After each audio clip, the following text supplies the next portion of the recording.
शेतकरी मित्रांनो नमस्कार।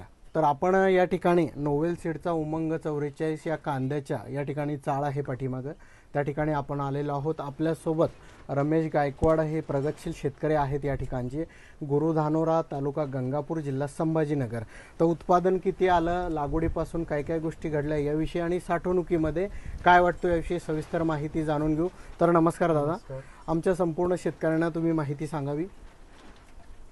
मी उमंग 44 हे शेड लावलं होतं, त्याच्यामुळं मला उत्पन्न फार चांगलं 190 क्विंटल एकरी उत्पन्न झालं।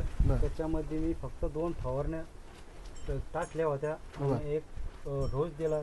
पाण्याची काही एवढी आवश्यकता भासली नाही मला। 4 ते 5 पाण्यात माझं उत्पन्न एवढं आलं। किती दिवसामध्ये साधारण उत्पादन आलं लागवडीपासून रोप लागवडीनंतर?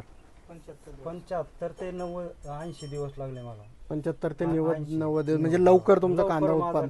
आता साईज विषय आणि जेव्हा साठवला तुम्ही तर काय वाटतंय?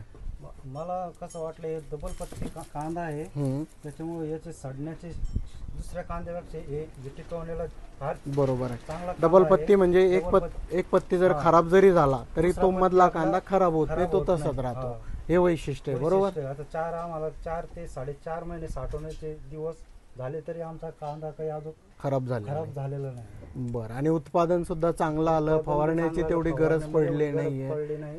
बरोबर।